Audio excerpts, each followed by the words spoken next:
O Metrópole debate os caminhos da aposentadoria. Você, telespectador, telespectadora, pode ligar para esses números ou passar sua mensagem para este endereço que está na sua telinha e encaminhar a sua dúvida sobre Previdência Social, como fez o senhor José Miguel. Ele é de Fortaleza e diz que tem 61 anos de idade e 28 anos de contribuição para o INSS.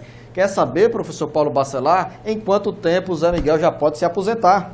Olha, Zé Miguel, o homem ele se aposenta por idade ou por tempo de contribuição, igual a mulher, por idade ou por tempo de contribuição. Para você, né, no caso aí no sexo masculino, o homem se aposenta aos 65 anos de idade, com 15 anos de contribuição pelo menos. Você já tem o tempo de contribuição, que é 28 anos, você já tem até mais. Mas você falta atingir o outro implemento, que é a idade, 65 anos. Daqui a 4 anos você já pode pedir a sua aposentadoria. Boa notícia aí para o senhor José Miguel. A dona Lara Silva de Calcaia, ela quer saber, professor Paulo Bacelar, qual é a lei que disciplina a aposentadoria do professor aos 25 anos de contribuição para o INSS? Quais os documentos são necessários para dar entrada na aposentadoria? É a mesma lei do Regime Geral de Previdência, nossa lei aí que a gente sempre fala aqui e divulga. É a Lei 8.213 de 91. A professora, ela se aposenta aos 25 anos e o professor, homem, aos 30 anos de contribuição. Agora tem que ser efetivamente como professor. Você não pode juntar períodos que não seja de professor com a sua atividade de professor. Basta que esteja na carteira assinada como professor a sua atividade e você não precisa ser exclusivamente em sala de aula, já é pacífico isso. Você pode ser diretora de escola, ter assumido algum cargo de assessoramento ou direção e sendo professora na carteira assinada, né? Como atividade de professor, mesmo fora de sala de aula, a pessoa se aposenta aos 25 anos tranquila. É uma aposentadoria comum, não é uma aposentadoria chamada especial, é uma aposentadoria comum e vai ter o fator previdenciário incidente sobre a média. Outra pergunta vem do senhor Inácio dos Santos de Fortaleza. O Inácio dos Santos explica que tem 58 anos de idade e trabalhou com carteira assinada durante 19 anos. Ele afirma que durante 5 anos contribuiu como autônomo. Nesses 2 anos, ele contribuiu com um salário mínimo. Hoje, ele tem um comércio e é contribuinte pagando 2 salários mínimos ao INSS. Ele quer saber, professor Paulo Bacelar, que se com 65 anos de idade consegue se aposentar com os 2 salários mínimos. Olha, a aposentadoria, ela é calculada em cima de uma média. É a média de todo o tempo que você contribuiu, desde julho de 94, que foi quando teve a mudança para o real. Então, todas as contribuições que você fizer, se forem mais do que o salário mínimo, vai aumentar a sua média, vai aumentar o seu tempo, né? Então, o homem se aposenta aos 65 anos, você quando tiver 65 anos, com pelo menos 15 anos de contribuição. Se você já tem 19 anos de contribuição, então você já atingiu aí, fora o tempo que você pagou de autônomo, já atingiu o tempo mínimo de aposentadoria. Falta a questão da idade também. Então, quando você tiver 65 anos, se você já tiver mais de 30 anos de contribuição, aí a sua média vai ser 100% do que você contribuiu. Todo o tempo que você contribuiu, desde julho de 94 até a data da sua aposentadoria, vai ser 100% dessa média. Quanto mais você pagar, melhor. Se vai ser 2 salários mínimos, a gente não sabe, porque nem todo o período você pagou em cima de 2 salários mínimos. A telespectadora Lúcia de Moraes, também de Fortaleza, quer saber com quantos anos a mulher pode se aposentar. A mulher ela se aposenta aos 30 anos de contribuição, independentemente da idade. Ou então, aposentadoria por idade, a mulher aos 60 anos de idade, tendo pelo menos pago durante 15 anos de contribuição. Muita gente acha que basta chegar à idade que se aposenta, não é assim. A mulher se aposenta aos 60 anos de idade, tendo que ter 15 anos pelo menos de contribuição. E o homem 65 anos de idade, também com 15 anos de contribuição. Agora, no caso de quem completa 65 anos de idade e nunca contribuiu para a Previdência Social, tem direito à aposentadoria? Essa é a pergunta da dona Valéria de Souza, referente à mãe dela, que chegou aos 65 anos de idade, mas nunca recolheu para a Previdência Social. É um tema também recorrente e a gente fala o seguinte, a Previdência ela é contributiva. Se a pessoa não contribui, ela não tem direito aos benefícios da Previdência Social, inclusive a aposentadoria. Não contribuiu, não vai ter direito à aposentadoria, mesmo atingindo a idade. Como eu disse, tem que ter pelo menos 15 anos de contribuição. A telespectadora Valderice Leite de Calcaia, ela disse que contribui há mais de 15 anos para o INSS e mesmo desempregada hoje, mantém o recolhimento para a Previdência Social. Quer saber se ela chegar a morrer, uma filha dela tem direito ao benefício previdenciário? Olha, excelente pergunta e também uma excelente oportunidade de a gente falar aqui. A Previdência somente é para quem trabalha? Não, no caso da senhora aí. Ela é desempregada e ela pode contribuir. Ah, eu sou desempregado, não trabalho, não exerço atividade remunerada. Como é que eu posso contribuir? Existe o segurado facultativo, que é aquela pessoa que paga porque quer para ter direito aos benefícios.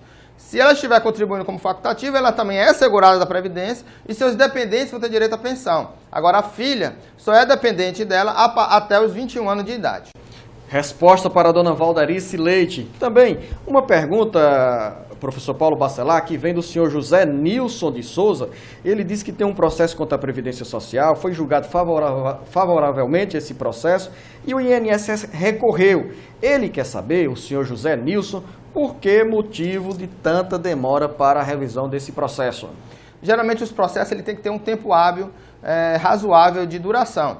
No INSS agora, com a junta de recurso agora reformulada, existe o processo agora pela internet, o processo já está informalizado, né? De recurso, digitalizado de recurso. Então a gente tem até 45 dias para resolver um problema. Se esse processo for judicial, a Justiça Federal, também o Juizado Especial Federal, que trata dos processos contra o INSS, também tem um tempo razoável interessante. É falado, né, conhecido que os juizados são rápidos. Se estiver demorando, aí você tem que procurar o seu advogado, se for judicial, e saber como é que está a situação do benefício. Pode entrar na internet e procurar também a situação. Como for judicial, a gente não tem como saber por que está demorando. Quer dizer, professor Paulo Bacelar, que no caso dos processos administrativos movidos contra o INSS, dentro das próprias agências, o prazo para julgamento é de 45 dias no máximo. 45 dias, 30 dias você tem que encaminhar o processo, até 30 dias do requerimento tem que encaminhar, e com 45 dias a junta está resolvendo. Lembrar que hoje não existe mais processo físico também na junta de recurso. Os processos de recurso, a mesa de quem trabalha com recurso no INSS está vazia, porque está tudo digitalizado, informatizado, muito melhor agora para que tanto o servidor como para a prestação do segurado seja muito mais eficiente. Um telespectador de Caucaia que preferiu não se identificar procurou a produção do Metrópole Debate para fazer o seguinte questionamento. Ele disse que foi a uma agência do INSS e disseram para ele que ele precisava trabalhar mais 8 anos para se aposentar, mas ele acredita que já tendo 38 anos de serviço pode se aposentar. O que deve fazer esse telespectador? Pergunta que vale para muitos outros telespectadores. Olha, se ele tem 38 anos de contribuição, não tem o que falar em esperar, já tem direito à aposentadoria. O que acontece, Luzano, é que muitas vezes as pessoas têm documentos em casa e faz aquela contagem manual pelo site do INSS, que pode ser feito, e não tem todos aqueles vínculos no sistema do INSS. Às vezes as empresas em que a pessoa trabalhou não informou para a Previdência que aquela pessoa trabalhou naquela empresa. Quem faz a informação são as empresas.